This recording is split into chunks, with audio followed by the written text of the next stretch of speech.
1 Tessalonicenses 4, de 13 a 18. Não queremos, porém, irmãos, que sejais ignorantes com respeito aos que dormem, para não vos entristecerdes como os demais que não têm esperança. Pois se cremos que Jesus morreu e ressuscitou, assim também Deus, mediante Jesus, trará em sua companhia os que dormem. Ora, ainda vos declaramos, por palavra do Senhor, isto: nós, os vivos, os que ficarmos até a vinda do Senhor, de modo algum precederemos os que dormem. Porquanto o Senhor mesmo, dada a sua palavra de ordem, ouvida a voz do arcanjo e ressoada a trombeta de Deus, descerá dos céus, e os mortos em Cristo ressuscitarão primeiro. Depois nós, os vivos, os que ficarmos, seremos arrebatados juntamente com eles, entre as nuvens, para o encontro do Senhor nos ares, e assim estaremos para sempre com o Senhor. Consolai-vos uns aos outros com estas palavras. Ainda em 1 Coríntios 15, versículo 52, primeira carta aos Coríntios, de Paulo aos Coríntios, capítulo 15, somente o versículo 52.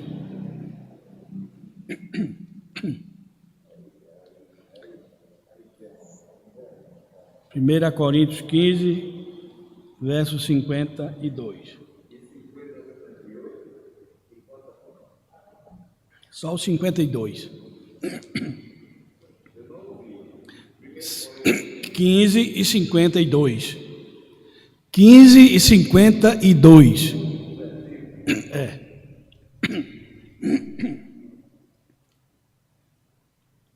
1 Coríntios 15, 52, que diz o seguinte: num momento, num abrir e fechar de olhos, ao ressoar da última trombeta, a trombeta soará, os mortos ressuscitarão incorruptíveis e nós seremos transformados.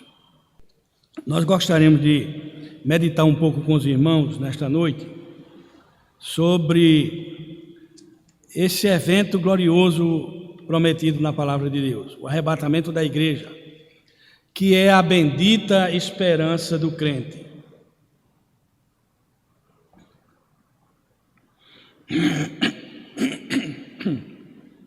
Mas o que é arrebatamento em si? Há muita especulação sobre o momento deste evento na vida da igreja.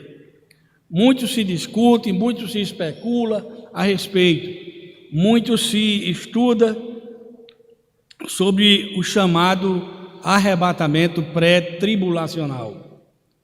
Nós não vamos descer a detalhes em outros comentários, porque não é interesse nosso entrar num debate teológico, até porque eu não sou nenhum apologeta, mas nós iremos discorrer nesta noite com os irmãos dentro do ponto de vista teológico que é defendido pela nossa igreja, pela Associação de Igrejas, há muitos anos passados, desde muito tempo atrás. Então, afinal, o que significa o arrebatamento para nós? Nós vamos meditar justamente sobre isso nesta noite. O arrebatamento é o evento futuro no qual o Senhor Jesus Cristo descerá do céu, os corpos dos crentes falecidos ressuscitarão primeiro, e os crentes vivos serão transformados de imediato na gloriosa presença do Senhor Jesus Cristo. Por isso Paulo diz: os mortos ressuscitarão primeiro, ao ressoar da última trombeta. O mesmo Senhor descerá do céu com alarido e com voz de arcanjo, verso 16, e com a trombeta de Deus, e os que morreram em Cristo ressuscitarão primeiro. E em seguida a essa transformação, tanto dos vivos quanto dos mortos que morreram em Cristo, Cristo os levará para o céu, para viver ali eternamente com eles. Então, o arrebatamento é a feliz e a bendita esperança da igreja. Nesse texto que nós acabamos de ler, nós podemos ver 7 importantes pontos que resumem essa preciosa promessa, que é a verdade, que é a certeza do arrebatamento da igreja. Primeiro ponto é o reconhecimento. Paulo ele esclarece que nós devemos entender o arrebatamento. Ele nos conclama, ele nos chama para que nós entendamos, compreendamos o que significa o arrebatamento. Por isso ele diz: não quero, porém, irmãos, que sejais ignorantes acerca dos que já dormem, para que não vos entristeçais como os demais que não têm esperança. Verso 13 e 14. Então, o Senhor quer que todo crente ele conheça a verdade sobre o arrebatamento da igreja. Por isso o versículo 13 inicia dizendo: não quero, irmãos, que sejais ignorantes acerca dos que dormem, para que não vos entristeçais como os demais que não têm esperança. O que estava havendo na igreja de Tessalônica era que muitos estavam pensando que Cristo, quando voltasse, só havia o arrebatamento dos vivos. Mas e os mortos? Como ficaria a situação dos mortos? Então, para esse ensino, para esse entendimento equivocado, Paulo ele escreveu essa carta e escreveu estas palavras aos irmãos lá de Tessalônica, porque eles não sabiam o que ia acontecer com os mortos. Então ele disse: não quero que sejais ignorantes. Ignorantes aqui não é a pessoa grotesca, brutamonte. Não, ignorante é falta de conhecimento. Então Paulo está dizendo: eu não quero que vocês deixem de ter o conhecimento necessário para que vocês entendam o que significa esse arrebatamento, como é que isso vai acontecer, o que aconteceu os mortos, como é que fica a situação dos mortos, dos que morreram em Cristo, como é que eles vão ser arrebatados. Então Paulo disse: eu não quero que vocês fiquem tristes com isso, como muitos que não têm esperança. Então o Senhor, na verdade, quer que nós tenhamos um conhecimento verdadeiro, um conhecimento correto acerca desses fatos. Então, alguém já disse que a denominação que mais cresce é a denominação da igreja dos ignorantes, daqueles que não têm conhecimento, daqueles que não procuram saber acerca dessas verdades. Mas a verdade é que Cristo, ele não quer nos deixar com dúvidas quanto à verdade do arrebatamento da sua igreja gloriosa. O primeiro ponto que o Senhor deseja transmitir para nós quanto ao arrebatamento é com relação aos nossos familiares e amigos crentes falecidos. E Cristo quer que nós aprendamos, através dessa verdade ensinada pelo apóstolo Paulo, que os irmãos que morreram, eles não perderão o arrebatamento. Eles estarão presentes naquele glorioso evento. Por isso Paulo diz: os mortos ressuscitarão primeiro. De modo algum nós precederemos os que dormem. Quer dizer, nós seremos arrebatados antes. Os vivos não serão arrebatados antes que os mortos ressuscitem, os mortos em Cristo ressuscitem, e os vivos os acompanharão na subida para o encontro com o Senhor nos ares. E Paulo diz: e assim estaremos para sempre com o Senhor. Então, essa verdade, ela deve encher os nossos corações de alegria. Porque no seu retorno, quando Cristo vir, que a trombeta, a última trombeta, tocar essa trombeta para anunciar a vinda de Cristo para buscar a sua igreja através do arrebatamento, então Jesus ele vai trazer com ele os espíritos aperfeiçoados, os espíritos, as almas daqueles crentes que já faleceram, para que eles subam juntamente com os crentes vivos ainda que estiverem, né? Nem todos dormiremos, Paulo diz, nem todos dormiremos, mas todos seremos transformados. Então Jesus trará consigo os espíritos perfeitos ou os espíritos aperfeiçoados dos crentes falecidos, que naquele momento eles serão transformados, de forma que o pó, né, aqueles corpos que jazerem no pó, que jazerem no túmulo, que talvez não tenha mais nenhum sinal deles, mas de alguma forma, de forma soberana, poderosa, miraculosa, é o poder de Deus operando na vida desses servos dele, que já faleceram, seus espíritos voltarão aos seus corpos, e os seus corpos tomarão a sua forma e serão glorificados para estar na presença do Senhor.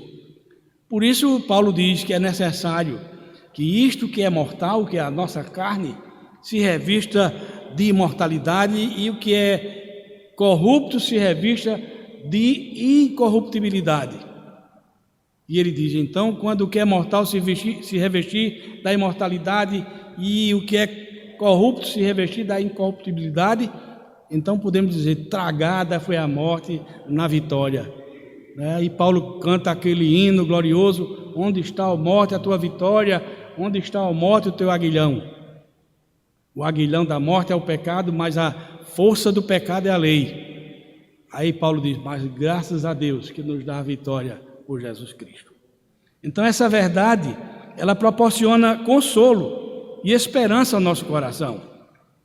Ela minimiza a nossa tristeza quando nós sabemos que as pessoas amadas nos deixam, mas sabemos também que elas nos deixam para estar com o Senhor, com o seu Espírito aperfeiçoado.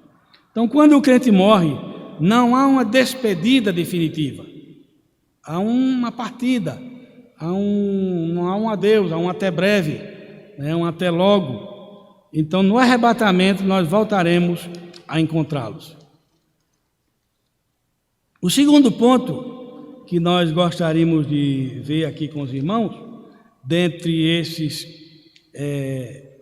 pontos que nós estamos vendo, é sobre a revelação. Paulo, ele também nos quer dar a entender, sem qualquer dúvida, que as suas palavras vêm diretamente do Senhor. Por isso ele diz lá em Coríntios capítulo 15, na primeira parte de Coríntios 15, 52, que nós lemos, ele diz que essa palavra, esse consolo, ele vem diretamente do Senhor Jesus Cristo. Ele diz é o versículo 15 do capítulo o versículo 15 do capítulo que nós lemos agora, de Tessalonicenses, capítulo 4. Ele diz, dizemos-vos, pois, isto pela palavra do Senhor. Não é uma invenção de Paulo, não é uma invenção dos pais da igreja, não é uma invenção de quem quer que seja. O arrebatamento da igreja, esse ensino, Paulo recebeu pela palavra do Senhor. Por isso ele diz, dizemos-vos, pois, isto pela palavra do Senhor. Aí o que é que ele diz? Ele diz que nós, os que ficarmos vivos para a vinda do Senhor, não precederemos os que dormem, quer dizer, não iremos antes daqueles que dormem. Então, essas palavras de Paulo são palavras inspiradas e são palavras de revelação de Cristo a ele, de Deus para ele. Não foi algo que ele imaginou. Mas o texto também nos fala do retorno. No seu retorno, o próprio Senhor voltará nas nuvens. Cristo voltará nas nuvens. A trombeta soará. E a igreja A igreja, os crentes vivos, né, serão transformados, os mortos ressuscitarão em corpos gloriosos, corpos iguais àquele corpo que Cristo ressuscitou. João diz que assim como ele é, nós o veremos. Assim como ele é, nós o veremos. E o nosso corpo abatido, mortal, ele será transformado para estar na presença de Deus. Então, no retorno, o próprio Senhor voltará nas nuvens, é Ele mesmo que vem. Não vai mandar um anjo buscar as suas igrejas. Ali, quando os anjos saem procurando o joio do trigo, é outra ocasião que nós não vamos discutir agora. Ele diz que o próprio Senhor voltará nas nuvens acompanhado de 3 sinais. Ele diz, com uma ordem, com a voz do arcanjo e com a trombeta de Deus. Que nós, os que estivermos vivos, os que ficarmos até a vinda do Senhor, não precederemos os que dormem. Vejam bem, pois dada a ordem de quem? A ordem que Cristo dá. Para quê? Para que a trombeta seja tocada. A voz do arcanjo tocando aquela trombeta e o ressoar da trombeta. Quando esses 3 elementos ocorrerem, então o próprio Senhor descerá dos céus e os mortos em Cristo ressuscitarão primeiro, como nos diz o apóstolo Paulo. Então essa ordem será a última das 3 ordens do nosso Senhor e Salvador Jesus Cristo. A era da igreja com arrebatamento, ela chegará ao seu final.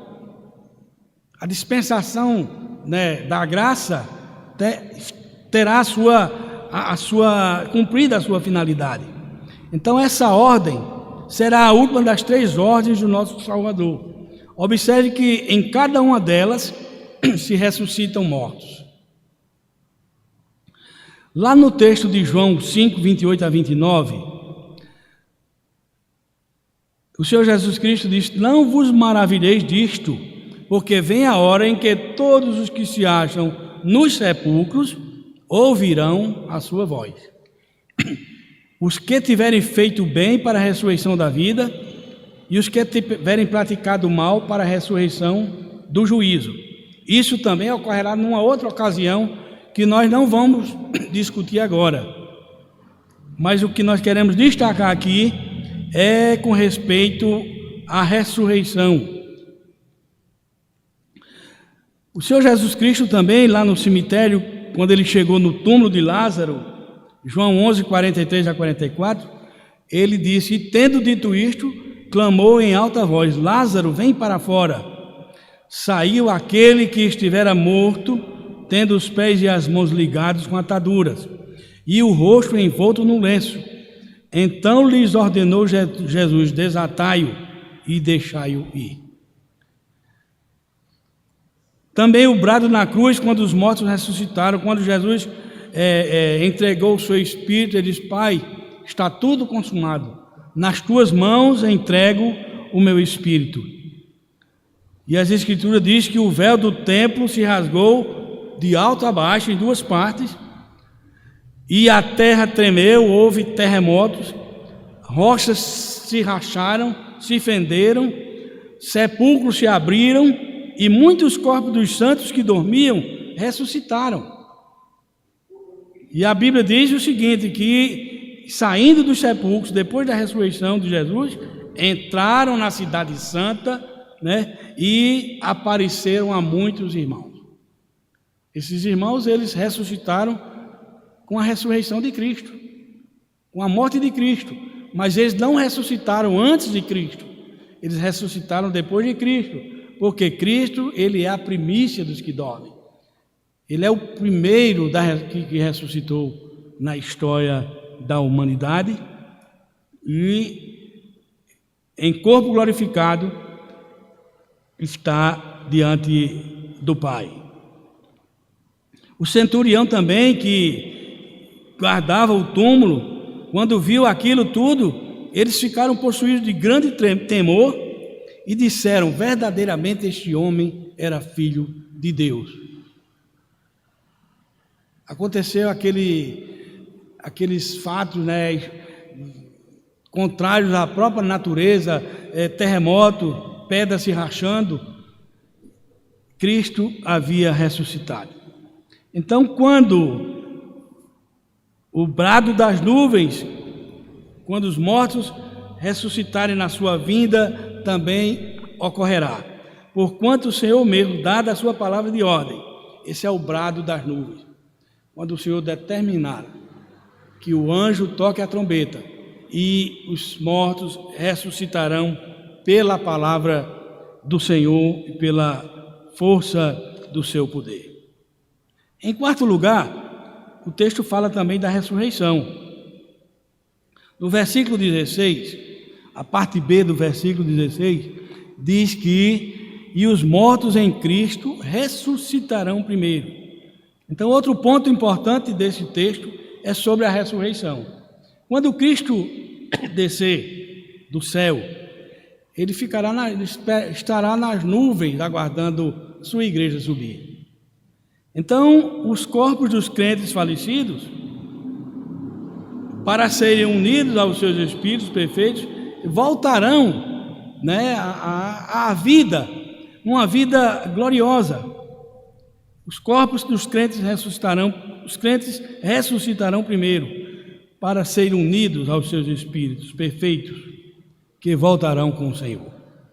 Os mortos em Cristo ressuscitarão. Então serão corpos glorificados da ressurreição, corpos imunes à decomposição, adequados para o céu. Aí Paulo diz: mas como dirá? Como ressuscitam os mortos? E em que corpo vem? Paulo diz: insensato, o que semeias não nasce se primeiro não morrer. O que semeia não nasce se primeiro não morrer.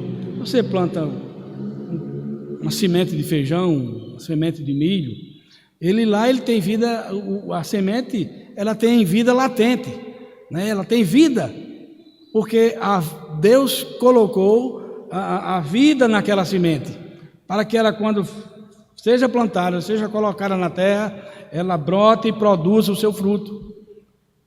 Chama-se vida latente. Ela tem uma vida lá que está adormecida, mas só vai germinar no momento que Deus agir para que ela germine. Cristo não. Cristo tem vida em si mesmo. Cristo tem vida em si mesmo. Ele disse: eu dou a minha vida e torno a tomá-la.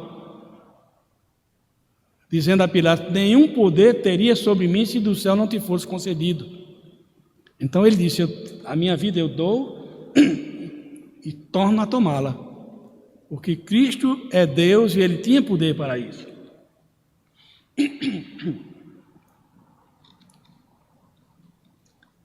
Então sabemos, Paulo diz: se a nossa casa terrestre deste tabernáculo se desfizer, temos da parte de Deus um edifício, casa não feita por mãos, eterna no céu.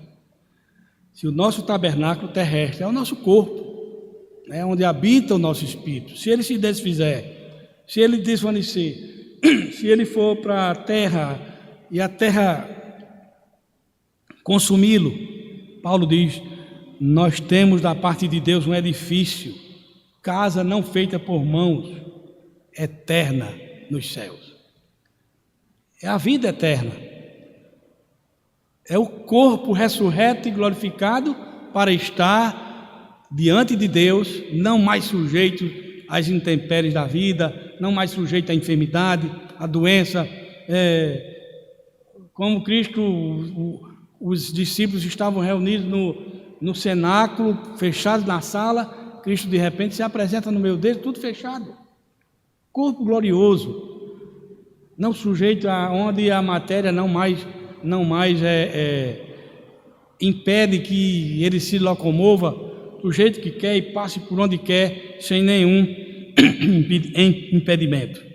Mas em corpo humano, a Bíblia diz que Jesus Cristo está no céu com o mesmo corpo que ele ressuscitou. Vede, um espírito não tem carne e ossos como eu tenho. Mostrou a Tomé, né? Toca na minha mão, no meu lado. Um espírito não tem carne e ossos como eu tenho. Sou eu mesmo, Tomé. É um corpo glorioso. Eu não sei como é, só sei que a Bíblia diz que nós vamos ter esse corpo também. Aí Paulo diz: e por isso, neste tabernáculo, isto é, desse corpo, nós gememos, aspirando para sermos revestidos da nossa habitação celestial. O tempo passa, os anos vão passando. Até na mão nós podemos demonstrar isso: 10, 20, 30, 10, 20, 30, 40, 50, de 40 para 50 já é uma queda muito grande. A gente sente, né? A gente sente, o corpo já vai dando sinais de fraqueza, vai dando sinais de deterioração, é doença que aparece. Se quebra um braço, uma perna, não tem mais aquela recuperação que teria um jovem de 15, 20 anos. Então Paulo diz: por isso nesse tabernáculo nós gememos. É dor para aqui, né? Dor para acolá, aspirando por sermos revestidos da nossa habitação celestial. Vejam como Paulo se expressava diante de todo aquele sofrimento que ele passou: prisão, açoite, apedrejamento, tentativa de assassinato. Ele diz: nós gememos. Aguardando ou aspirando para sermos revestidos da nossa habitação celestial. Aí vem a condicional: se todavia formos encontrados vestidos e não nus. A vestimenta aqui não é a roupa, a vestimenta aqui é a justiça de Cristo sobre nós. Se todavia formos encontrados vestidos e não nus. Se a justiça de Cristo estiver sobre nós, a justiça imputada, então nós iremos ser revestidos desse corpo glorioso para estar com Cristo eternamente nos céus. E Paulo diz no versículo 4 do capítulo 15 de 1 Coríntios, ele diz: pois na verdade os que estamos neste tabernáculo gememos angustiados, não por querermos ser despidos, mas revestidos, para que o mortal seja absolvido pela vida. Ora, foi o próprio Deus quem nos preparou para isto, outorgando-nos o penhor do Espírito. Então Deus nos preparou para esse momento. Como? Nos dando a garantia do seu Espírito Santo na nossa vida, nos outorgando o penhor. Penhor é garantia. Você, quando vai fazer um empréstimo num banco, você tem que dar uma garantia de alguma coisa, de que você vai voltar e resgatar, né, aquele objeto. Pois a nossa pátria está nos céus, donde também aguardamos o Salvador, o Senhor Jesus Cristo. Aí Paulo conclui: o qual transformará o nosso corpo de humilhação, que é esse corpo que nós temos, para ser igual ao corpo da sua glória, segundo a eficácia do poder que ele tem de até subordinar a si todas as coisas. Então esse corpo será revestido, porque Deus subordinou a ele todas as coisas. Tem poder para isso. Cristo venceu a morte, por isso Paulo diz: onde está, a morte, a tua vitória? O quinto ponto diz o seguinte, sobre o arrebatamento. Ele diz que os crentes falecidos, assim que os crentes falecidos ressuscitarem, os que ficarem vivos serão instantaneamente transformados. Paulo diz que é num abrir e fechar de olhos. Interessante. Você já bateu o olho, né? É rápido. O olho é a parte do nosso corpo que mais rápida que existe no nosso corpo, visível. Então Paulo diz que será num abrir e fechar de olhos, porque Deus não precisa se utilizar de processo demorado para transformar o que Ele quiser fazer, o que Ele quer fazer. para transformar os nossos corpos, para dar um novo corpo. Deus não precisa de coisa demorada. Quando Ele criou o mundo, Ele disse: haja luz, e a luz se fez. Haja noite, haja manhã, haja o sol, haja a lua, as estrelas. Basta uma palavra sua. E os montes, como diz a palavra, se removerão. Então Deus, Ele vai agir assim. Paulo diz: é num abrir e fechar de olhos ao ressoar da última trombeta. Então os vivos serão instantaneamente transformados e levados à presença de Cristo, sem passarem pela morte física. Eu já ouvi muitos pregadores dizendo: mas todos nós iremos morrer. Todos nós iremos morrer? Não. Os que estiverem vivos no dia da volta de Cristo, eles vão ser arrebatados, vão ser transformados, mas não vão passar pela morte. Quando a Bíblia diz que o salário do pecado é a morte, está falando também de morte espiritual, né? Espiritual e física, mas espiritual, principalmente espiritual.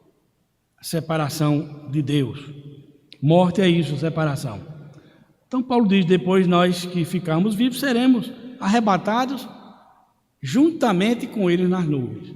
Os mortos ressuscitam, sobem em corpos glorificados e nós os seguiremos para o encontro com o Senhor nos ares, e a Bíblia diz: e assim estaremos para sempre com o Senhor.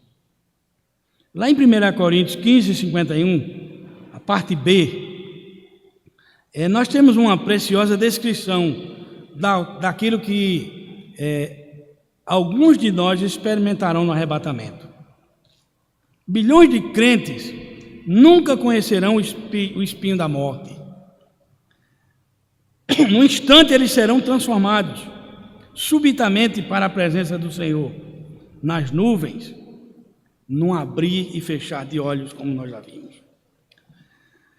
Eu queria destacar uma coisa aqui com relação a essa trombeta. Paulo diz: ao ressoar da última trombeta, não é? O texto que nós lemos diz: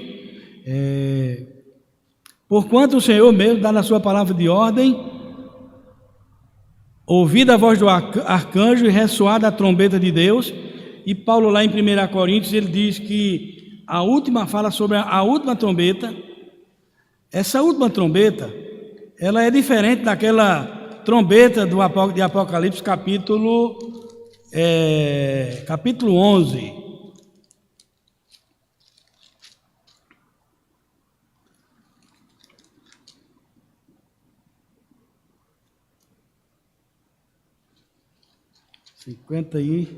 Ele diz, 52, 1 Coríntios 15, 52. Num momento, num abrir e fechar de olhos, ao ressoar da última trombeta. Então eu gostaria de fazer uma observação com relação a essa última trombeta, porque muitos confundem essa última trombeta que Paulo fala aqui, do arrebatamento, com aquela sétima trombeta lá do Apocalipse, capítulo 11. Ela é totalmente diferente e não tem nada a ver com aquela trombeta. A trombeta mencionada aqui em 1 Coríntios 15 é a trombeta final, que serve para anunciar o momento da ressurreição dos mortos e a transformação dos vivos na segunda vinda de Cristo, antes do arrebatamento da igreja. E essa trombeta, como eu já disse, ela não é a mesma trombeta de Apocalipse capítulo 11, que fala sobre eventos apocalípticos, eventos proféticos e futuros que ocorrerão após o arrebatamento da igreja. A sétima trombeta, ela está descrita no capítulo 11 de Apocalipse, verso 15. Então a ocasião é totalmente diferente. Em 1 Coríntios, capítulo 15, verso 52, a Bíblia diz o seguinte: num momento, num abrir e fechar de olhos, ante a última trombeta, porque a trombeta soará e os mortos ressuscitarão incorruptíveis e nós seremos transformados. Então esse evento ele descreve o evento do arrebatamento, quando os cristãos que morreram serão ressuscitados e os que ainda estiverem vivos serão transformados em corpos incorruptíveis. A trombeta de 1 Coríntios 15:52, que Paulo fala ao ressoar da última trombeta, é um toque final, é o sinal de que o período da graça chegou ao fim. Ela é a última trombeta porque ela encerra o período da graça, o período da igreja na terra. Então, por isso, Paulo se refere a ela como a última trombeta, mas não a trombeta do Apocalipse, capítulo 11. Então, ele diz que é um toque final e o sinal de que o período da graça chegou ao fim e que Cristo está retornando para buscar a sua igreja. É um evento que marca o fim da história e o início da eternidade. É um evento que marca o fim da história, o arrebatamento da igreja e o início da eternidade. O Dr. J. Dwight Pentecost, que é um autor de um livro, ele diz o seguinte, de um livro de escatologia, que eu tenho ele e eu trouxe esse ensino dele para nós aqui nesta noite. Ele diz: não há base suficiente para supor que haja aqui referência à sétima trombeta do Apocalipse, capítulo 11, verso 15. Essa trombeta, que o apóstolo chama de última trombeta, não com referência a alguma série que a tenha precedido. Não é uma sétima como se tivesse havido uma primeira, a segunda, terceira, a quarta, a quinta e a sexta. Não é uma série. Mas, por estar ligada ao final deste ou desta era, ela é a última nesse sentido, de que ela põe um fim no final dessa era.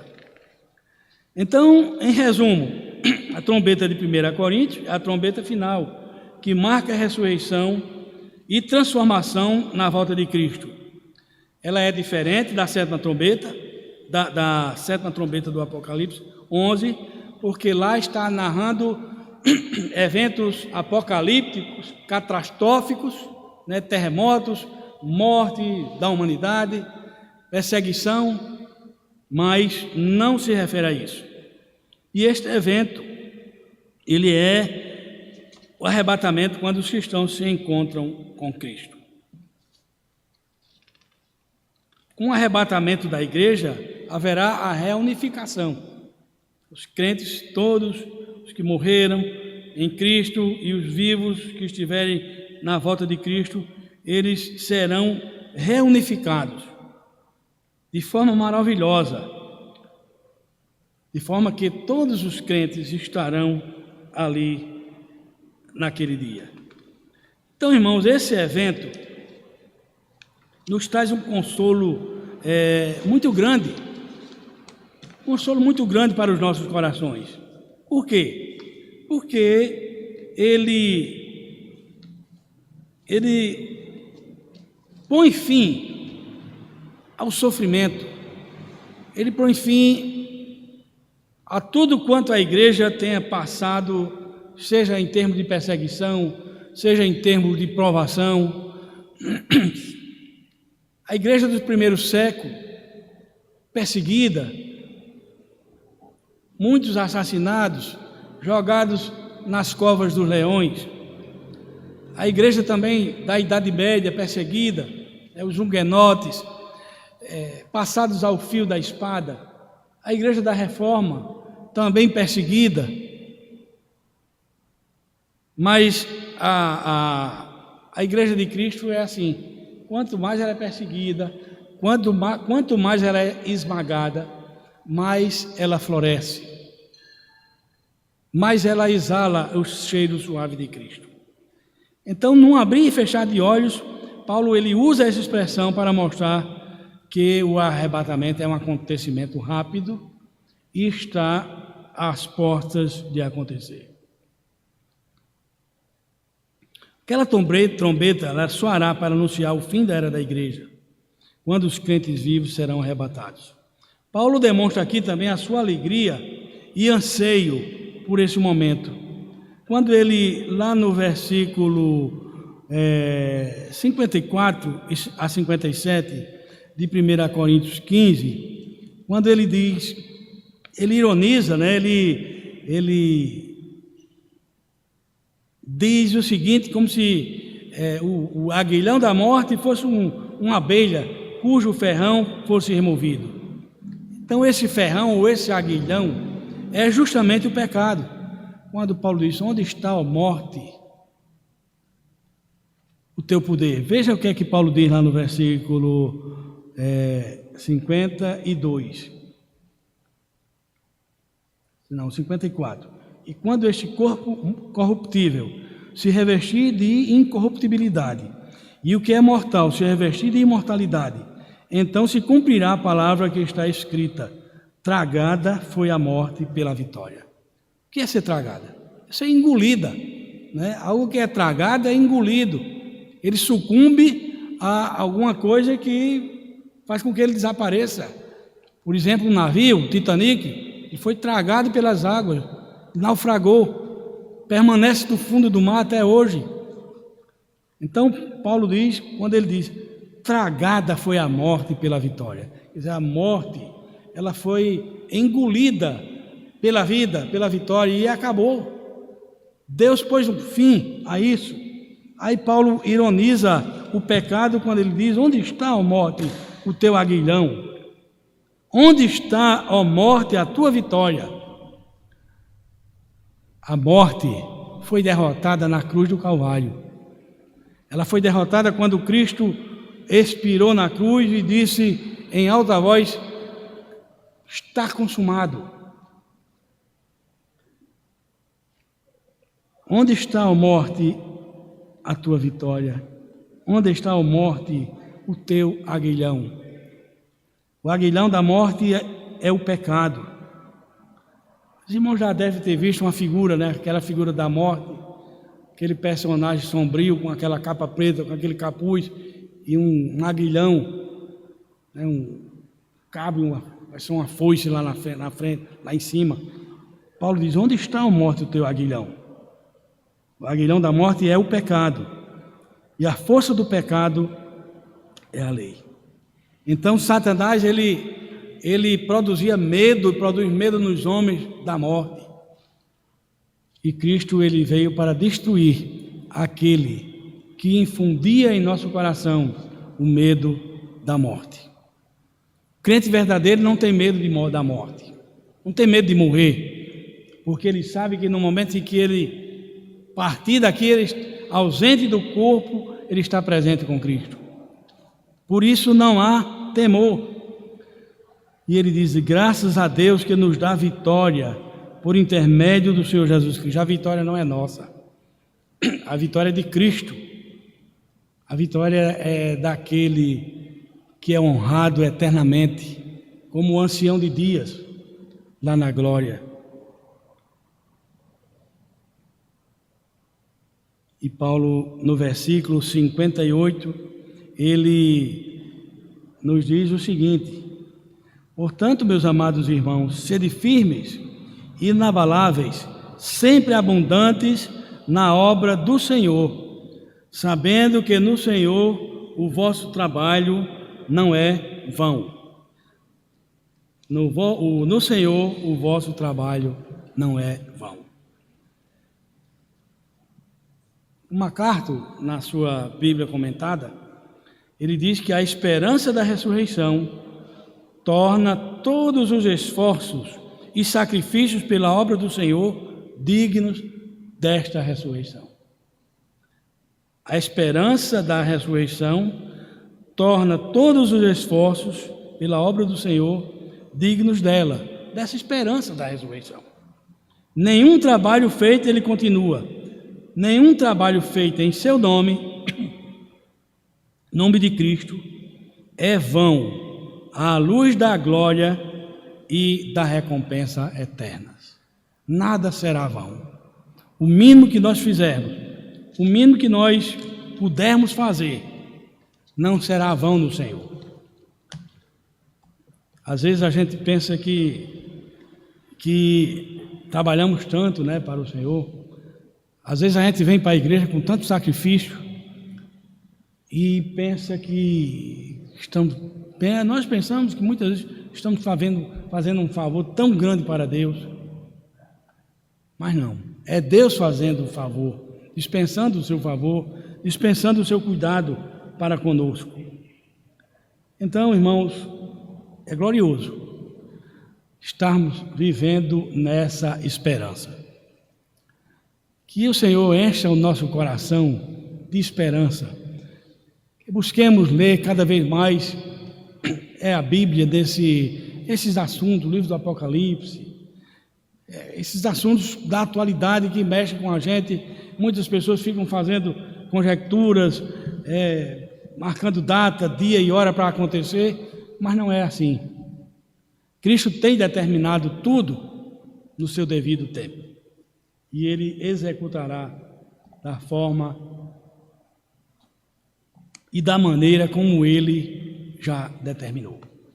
Que o Senhor nos abençoe, que Ele seja glorificado em nossas vidas.